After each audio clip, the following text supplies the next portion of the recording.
Diablo 4 community. Welcome to another Diablo 4 developer update. My name is Adam Fletcher. I am the director of community here for all things Diablo.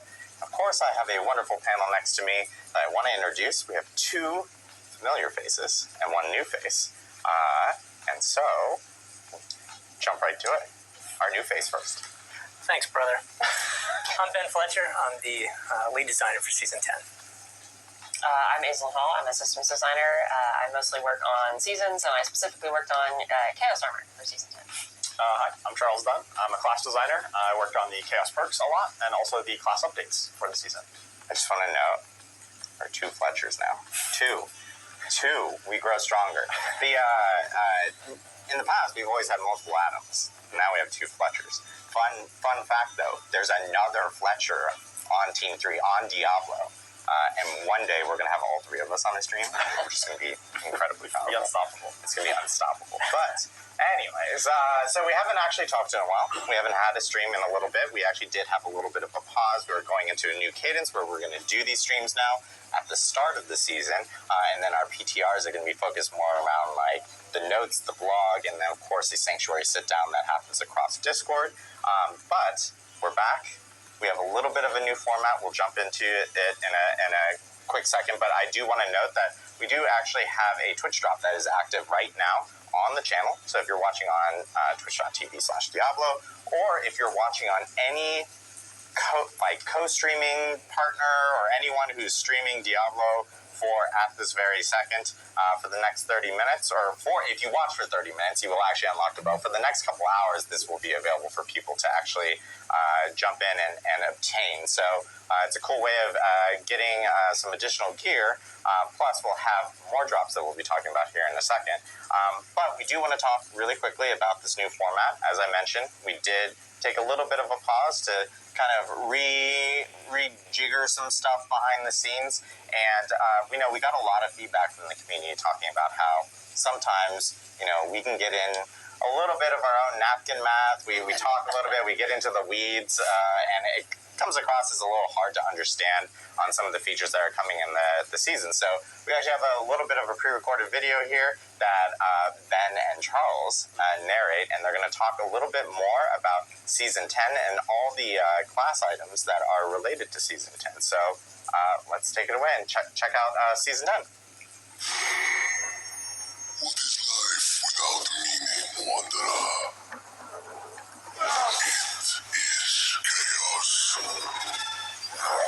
I'm Ben Fletcher, lead Seasons designer, and I'm excited to share some details about the new season with you. The Infernal Hordes are hotter than ever because we're dialing up the intensity on this mode. We've done a significant rework of the Infernal offerings presented between each wave. Our goal is to try and make all of them feel like valid choices for you to build your run on. We've updated the balance of offerings, offering effects, introduced new challenges with the Fel Council, and introduced a new family of Chaos monsters.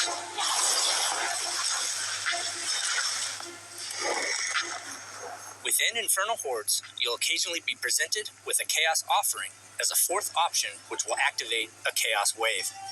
The more waves a compass has, the more Chaos offerings you'll see during your run. Chaos waves will have many different combinations to discover and master. Dodge deadly projectiles from Chaos rifts, slay rampaging hellworms, or defend an etheric mass from being destroyed. Chaos awaits. Rather than facing off against the Fel Council, you can choose to risk your hard-earned ether and throw down against the insidious, reborn Bartok to complete your Infernal Horde run. It's worth the risk because slaying Bartok will reward you with Chaos Armor. Chaos Armor is a more powerful version of existing unique items that come with a diabolical twist. They always fill a different item slot than the original version, leading to entirely new ways of dispensing carnage. Chaos Armor can appear for helm, chest, gloves, pants, and boots. Chaos Armor's unique powers are also more potent than their normal counterpart. They always roll at maximum power, and they always have at least one greater affix. For release, there will be a list of generic Chaos Armor available to all classes, as well as class-specific pieces for players to choose from. Chaos Rifts are one-way portals from hell that spew demons and environmental hazards into the world. Seal them to stop the demon infestation and earn seasonal reputation and currency. They also feature a variety of other rewards like bonus XP, gems, and even Chaos Armor in Torment difficulties. You'll find Chaos Rifts and Hell Tides throughout Sanctuary. Closing these rifts will sometimes award you a Nightmare Dungeon sigil with the Chaos Rift affix. These Nightmare Dungeons are packed with Chaos Rifts and Chaos Monsters for you to destroy, and you may even come across a Fleeting Compass. Fleeting Compasses activate a new pre-torment version of Infernal Hordes called Fleeting Hordes that adds some spice to your character leveling journey. Fleeting Hordes, you'll slay your way through 4 offering waves and face off against 2 members of the Fell Council for a big boost of experience and rewards. Chaos perks change how your skills function and enable you to create devastating combinations. Chaos perks come in rarities of magic, rare, legendary, and unique. You'll be able to equip 1 unique perk along with 3 more of any other type. Each class has access to 16 perks, 4 of each rarity and 4 class-specific perks. Now for our class updates. Charles Dunn here. I'm a class designer here to showcase some exciting updates in the Season of Infernal Chaos. Necromancers will have access to one of the most crazy and transformational chaos perks, Alter the Balance, which swaps the role of your core and ultimate skills. Your core skills will now have long cooldowns, but massively increased effectiveness, and your ultimate skills will only have an essence cost and no cooldown, but with a modified, weaker effect. There are a ton of new build possibilities with this chaos perk. Also, if you are ever unlucky enough to die, all of your minions will be resummoned whenever you resurrect from death. No longer will you have to spend a bunch of time finding corpses to resummon your army, you can get right back into the fray. Necromancer's new unique item is a focus, Gospel of the Devotee, which directly enhances your basic skills functionality and also makes them even more powerful when combined together. Be sure to pair this with bonuses to your basic skills like Aspect of Adaptability and Pain Gorger's Gauntlets to wreak havoc on the demons of Sanctuary. Rogue's Dance of Knives has previously struggled with priority damage. When an enemy champion monster showed up, it was tough to focus them down. But now, Dance of Knives will prefer to target enemy champions, elites, and bosses, giving you better priority single target damage. Penetrating Shot has also received some sizable buffs, including higher base damage and a higher multiplier on its unique bow, Eaglehorn. But if you would like to try out a slightly different playstyle, swap out Eaglehorn for the new unique crossbow, Orphan Maker. Orphan Maker introduces a new keyword, Reload, which causes a skill to be unusable for a short period of time after casting, but in exchange, it gains increased damage and reload time based on your attack speed. If you manage to find the Chaos Armor version of Orphan Maker, you can even combine this effect with Eaglehorn. For the Sorceress, Charged Bolts has been supercharged this season. Aspect of the Charged Flash has been reworked to cause Charged Bolts to spend your crackling energy charges for even more damage. Aspect of Piercing Static now causes your Charged Bolts to spawn even more Charged Bolts to flood the screen with electricity. The new unique ring, Galvanic Azurite, pairs perfectly with these updates. Lightning damage will magnetize enemies and cause them to be pulled together by your crackling energy. Sorceress has one of the most interesting chaos perks this season, Mana Shield. This effect essentially turns your mana into your life total and gives you plenty of extra mana to work with. And if you need to quickly heal up, avoiding damage for a few seconds will rapidly replenish your mana pool. While this is the season of Infernal Chaos, Druid's Tornado will be a little bit less chaotic. Tornado now always seeks enemies who are close to where you cast it, and then it spirals in an area nearby.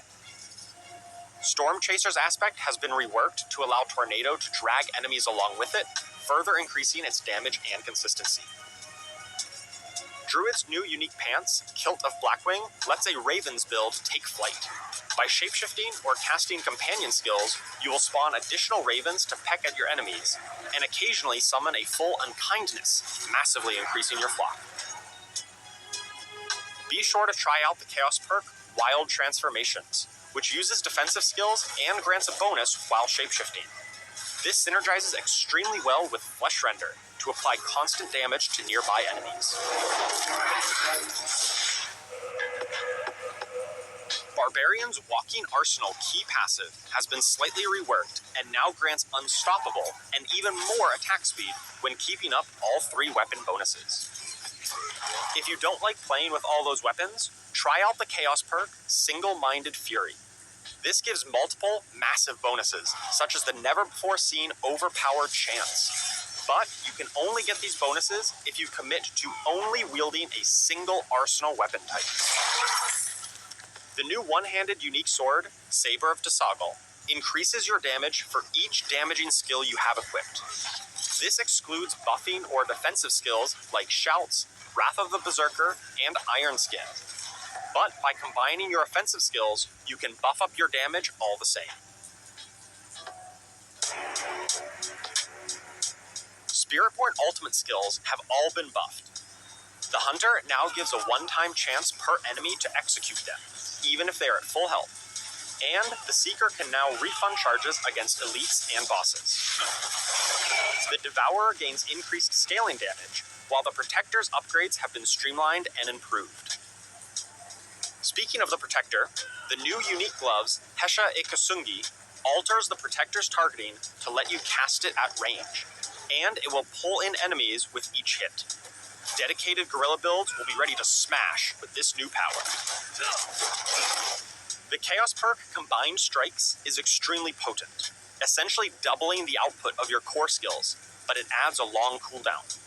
You can get around this cooldown, though, by combining your core skills with your basic skills' third hit. These are just a few of the exciting updates coming in the season of Infernal Chaos. I will deliver humanity from the natural order. I will be centuries ruin.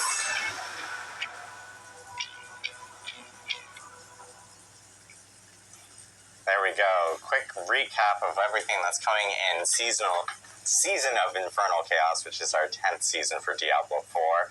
Huge thanks to, of course, Ben and Charles for recording all that stuff beforehand. But there's more stuff on there on top of what you guys actually saw that we do want to go through. A lot of things from PTR that and a lot of learning, some quality of life stuff as well. Yeah.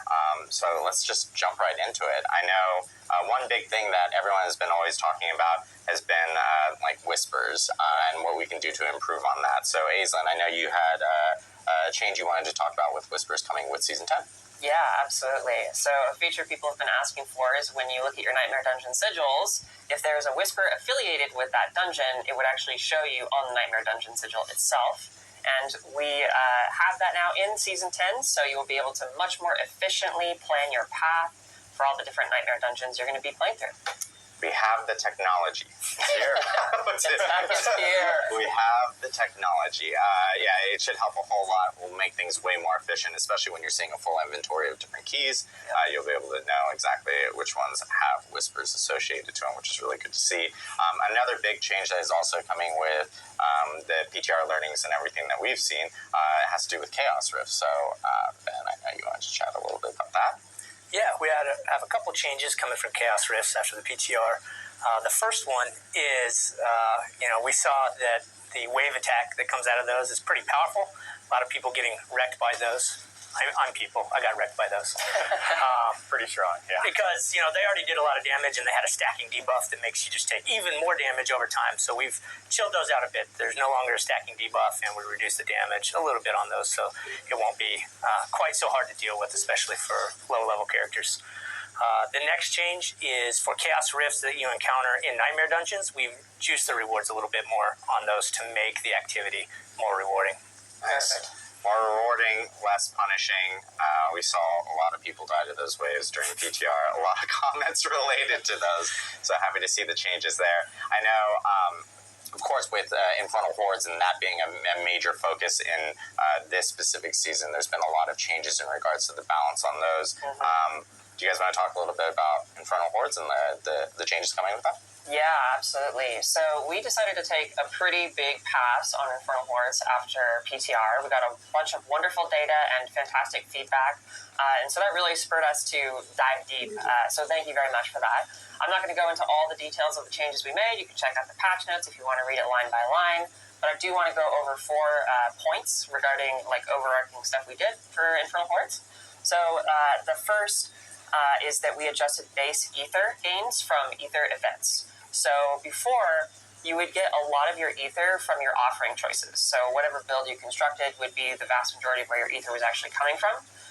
We wanted to make it more so it was a bit more equally balanced between the amount you were passing through ether and your offering choices in the build that you construct. And then secondly, we focused on chaos waves. So we actually had more chaos waves in PTR because we wanted people to check it out and just get in and do as much as possible. We ended up toning down the number of chaos waves that actually spawn in each Infernal Horde key because it was kind of overpowering the buildcraft element of the Infernal Hordes. Now you're going to find less chaos waves, but each chaos wave is going to be, it's going to be a very lucrative amount of ether that you're going to gain from it, so they're going to be worthwhile to do, especially the Ether Goblins event. That one is really, really powerful. We also just kind of did a generic pass on everything. We audited all the different offerings. We tuned a bunch of the different numbers on everything. We made sure that the legendary and the rare offerings were really worthwhile to pick. And then finally, we had a specific focus on Soul Spires. So we know that Soul Spires haven't been the most popular choice since Season 5. And we made sure that the base ether upgrades to Soul Spires are going to definitely be really powerful, especially because there's some multiplicative offerings for Soul Spires. So multiplying a higher number is really good. Number go up. And we also did a couple of reworks on some of the Soul Spire offerings, and they should be a lot more powerful now. So please show us how much of a terrible mistake we made, and we hope you enjoy Infernal Hordes in Season 10. There we go. A lot of big changes coming with Infernal Horde. It's funny that you mentioned Soul Spires because I know myself and many others would just completely skip Soul Spires when it was an option for offerings. And also, fun fact, Aether is actually ether. We struggled with this before this season because we were all, either recording videos or doing little pieces or talking about it beforehand. And then we learned that canon in Diablo 4, despite it being spelled A-E-T-H-E-R, it's actually pronounced ether. Thanks to who said it that first time when we came out with the season of Infernal Hordes, and since then, it's canon. We can't change it. The lore is the A is silent. Exactly. Other big change from PTR, I know everyone got to experience like the class perks and of course the chaos armor within PTR, and then there was a ton of feedback that came in from that. Oh yeah. So Charles, do you want to talk a little bit about that? Yeah, sure. Obviously, one of the big drivers of this season was the chaos perks and chaos armor. We really wanted to encourage a lot of build crafting, where you reevaluate how you want to set up your character, what legendaries and skills to use, and how it all works together. Much more so than in previous seasons, where some of the past seasonal powers were a bit more of an extra layer on top of your build. These seasonal mechanics, the chaos perks and armor, really worked to change your build at a fundamental level.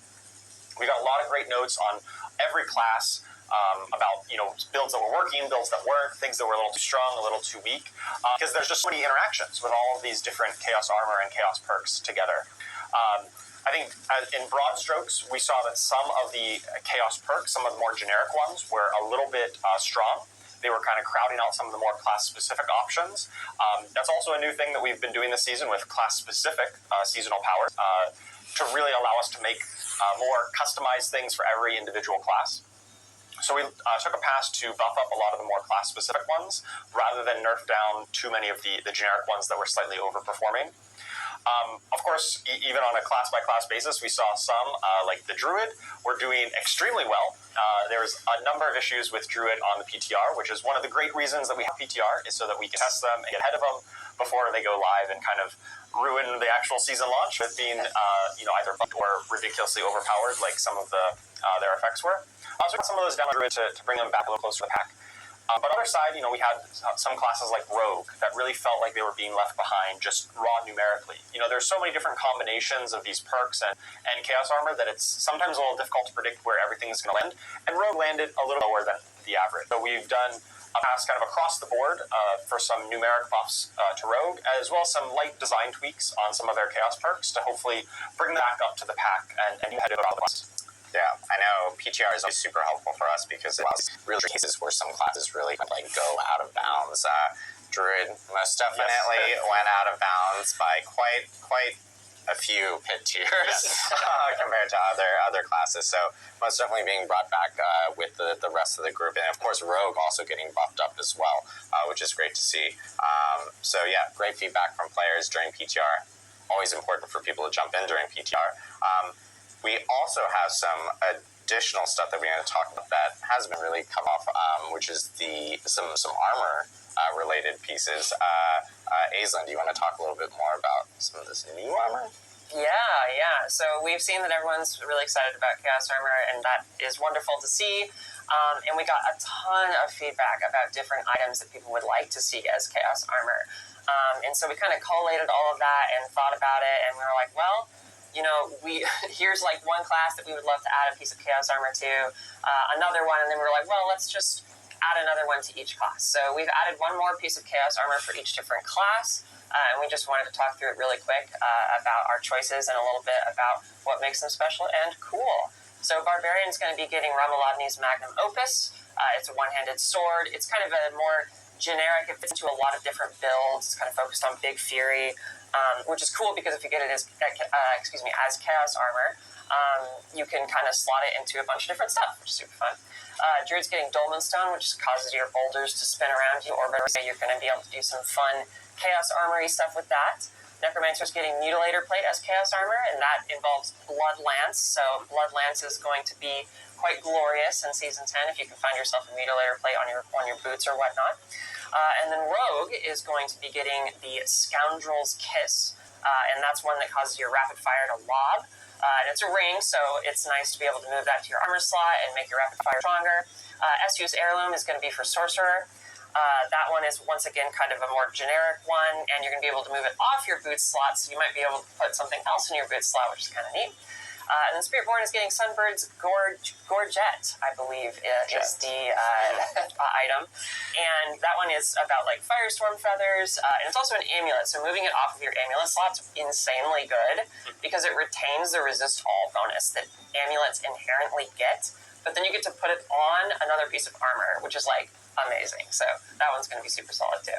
Yeah, looking forward to seeing all the additional build possibilities now, because we're adding additional Chaos Armor, so it's going to be really cool to see beyond what people did during PTR and what they got to experiment with. So awesome to see some changes there. And probably the biggest point of feedback that we've gotten throughout last season was most definitely around boss immunity phases.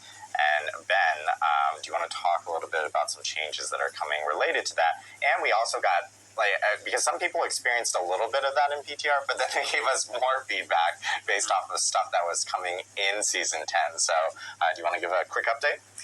Yeah, so definitely had a ton of positive feedback on the boss immunity phase changes that we put into the PTR and that are being carried forward into Season 10.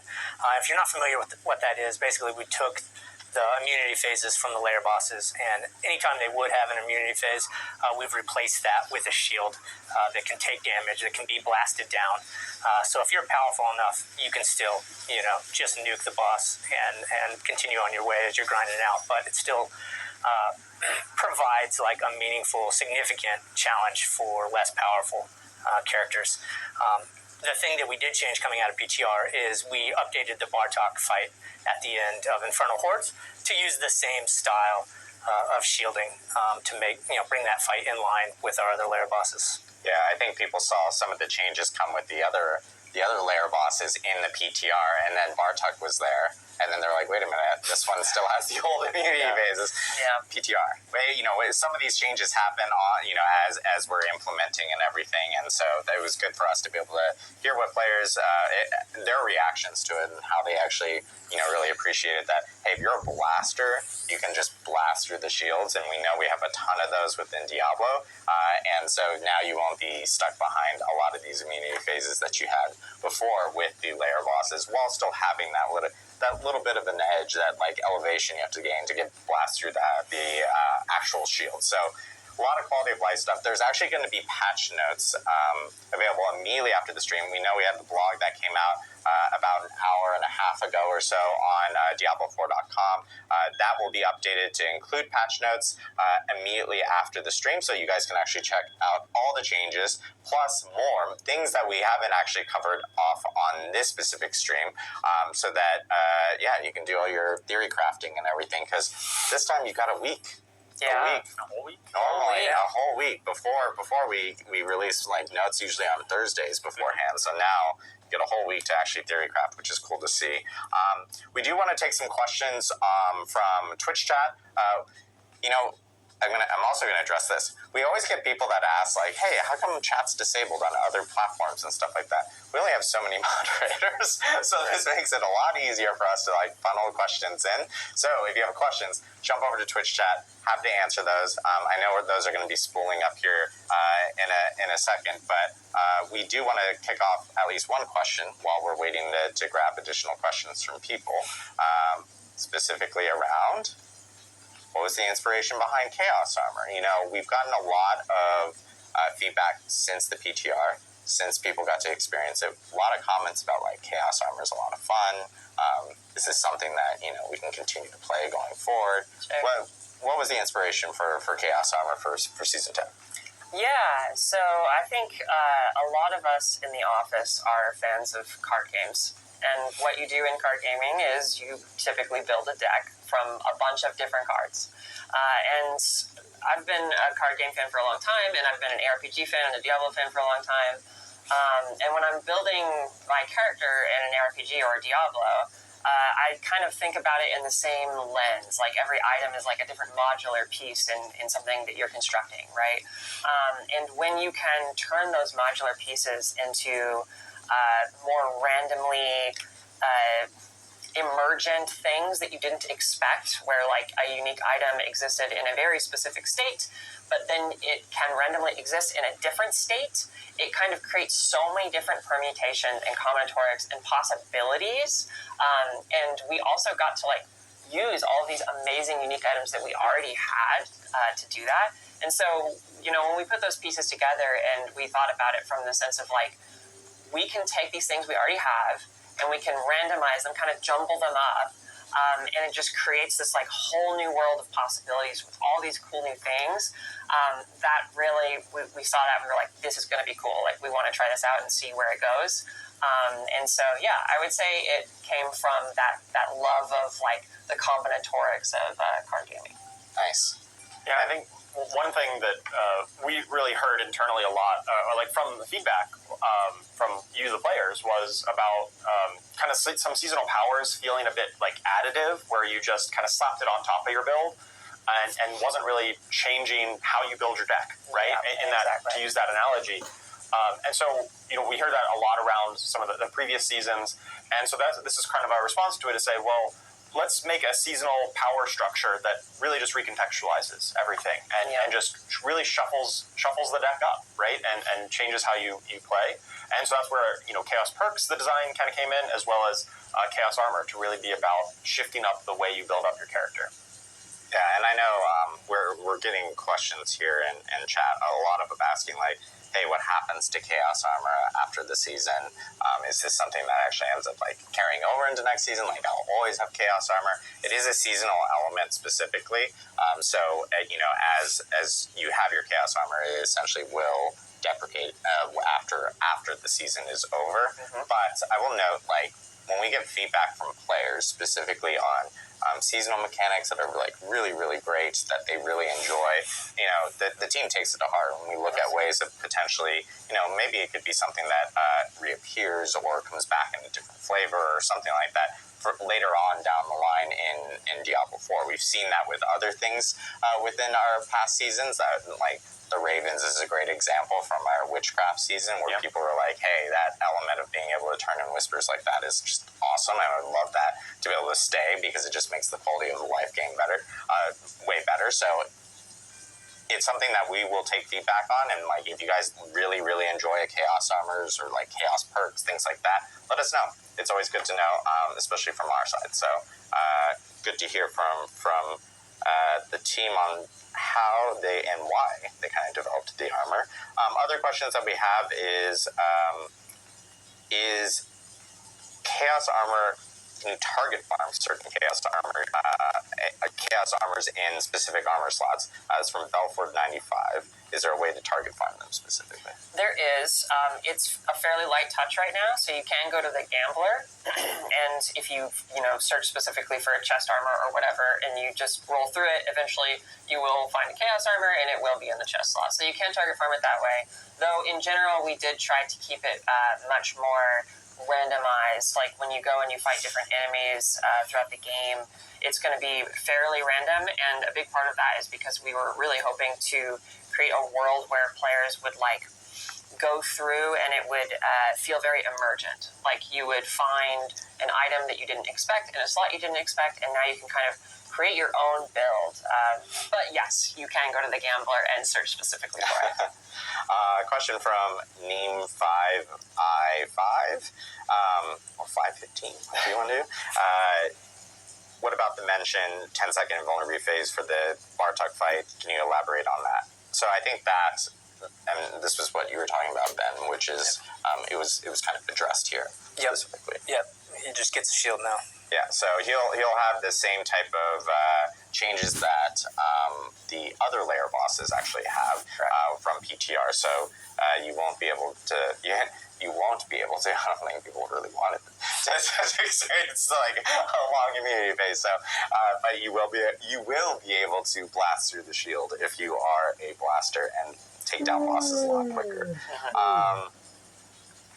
Question from Gosh, I'm so bad with this. P01 Sans Clan. That's a great name. Great name. love to learn the lore about that one. Did anyone find the rarest Rainbow Goblin who dropped mythics during the event, or was he really a ghost?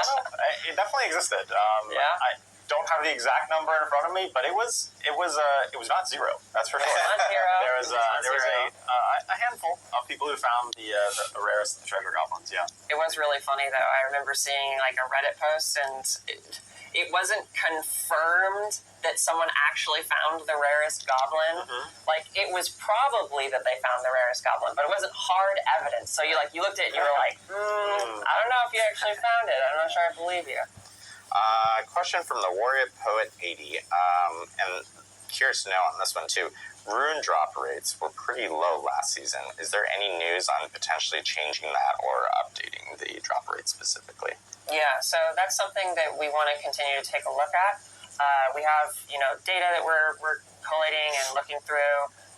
If we find, if we continue to get a lot of feedback that that's the case in this season, we will, continue to monitor and potentially make adjustments. Cool. Daggity.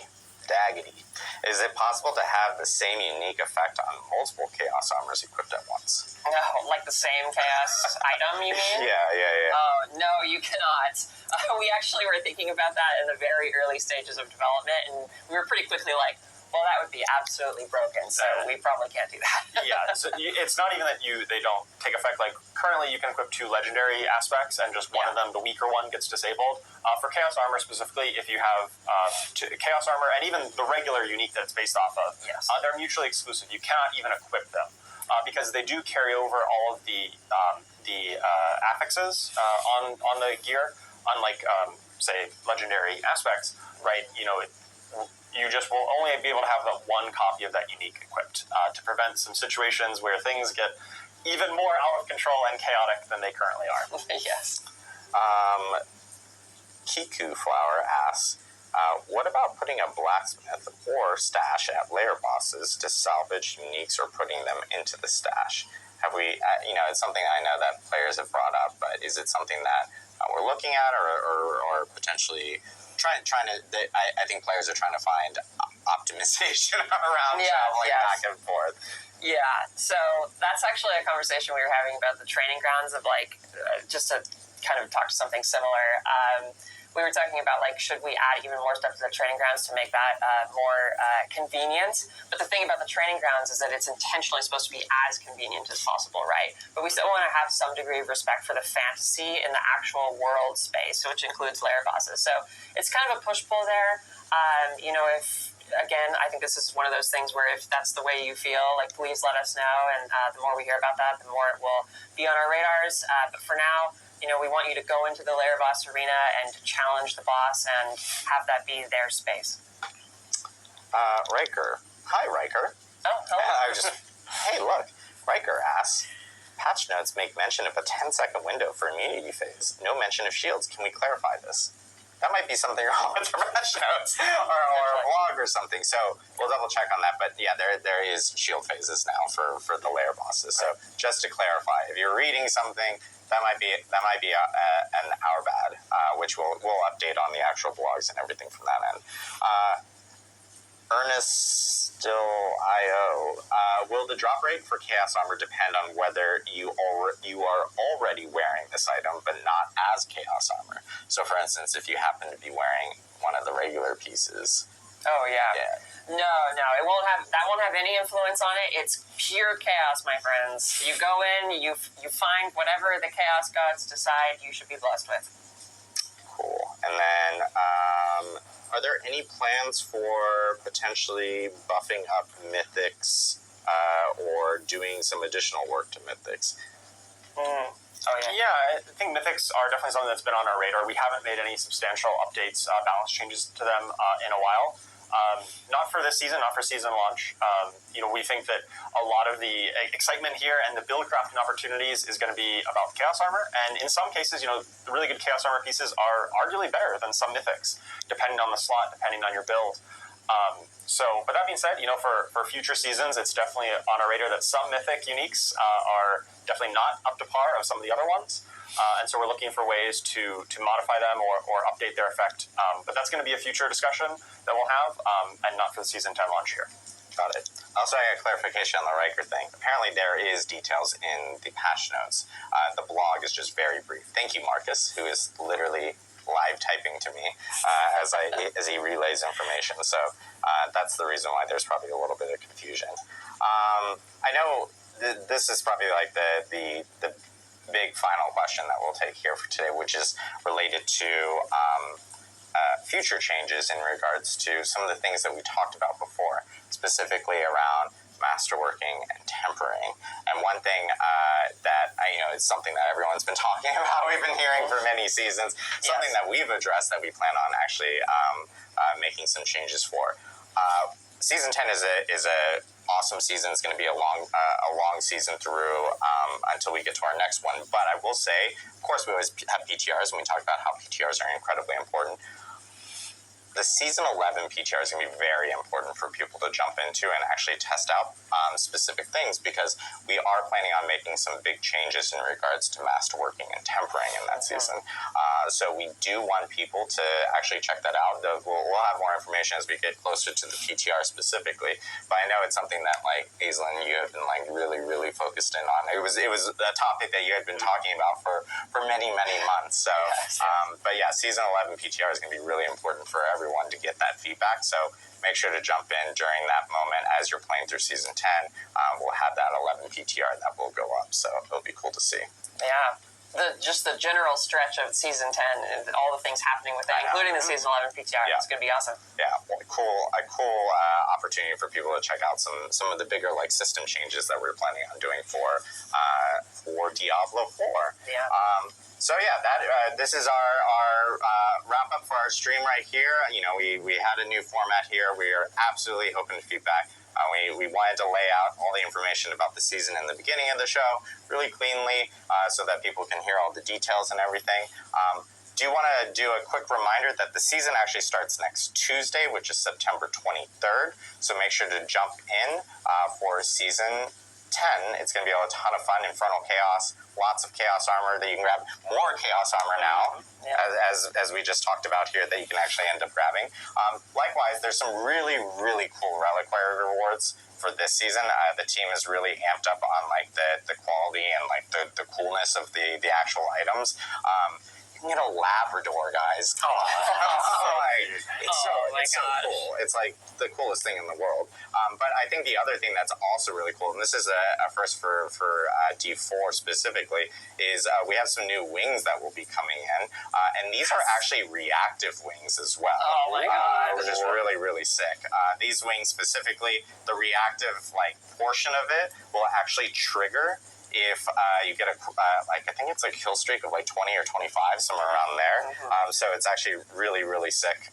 So make sure to check out the reliquary rewards. These are actually really awesome. And then separately, there is also a new pet that is part of the season journey. And that will be part of Chapter 6. We made those changes a couple seasons ago, so it's like much more friendly for people to actually be able to obtain that big chase item, which is Pandora. This cute little fox, this cute little menacing fox, this cute little fox with like magma coming up its legs and stuff like that. But yeah, Pandora will be part of the season journey, so you can actually check it out, which is really, really cool. And what else do I have to say?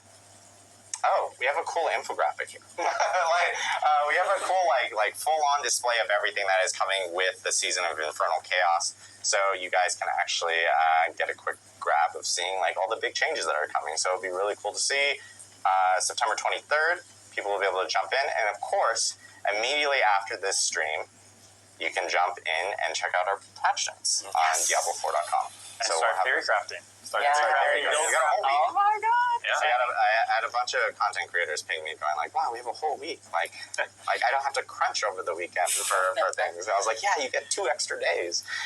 So it will be great to see. And then one other big thing that I will remind people on is Twitch drops are going on right now, and they will go on for at least a couple more hours. So if you are watching anyone who's on the Diablo 4 category, you can most definitely still earn the bow. And we will have Twitch drops at the start of the season as well. You're going to earn a pole arm. The pole arm is actually it's showcased on the blog. It looks absolutely sick. And you just have to watch Diablo 4 streams. Anyone who's streaming through the start of season 10. So it'll be really cool to see. I think I've said cool to see a million times in the last 2 minutes. So maybe cool to see. It's been really cool to see you guys. Cool to see. I'm rusty. I haven't been doing this for a little bit. So a huge thanks to Ben, Aislinn, and Charles for jumping on and talking a little bit about season 10. Can't wait to see everyone jump in on September 23rd. And from everyone here on Team 3, Team Diablo, here at Blizzard, thank you, and we'll see you guys in the season of Infernal Chaos. Chaos. Thank you.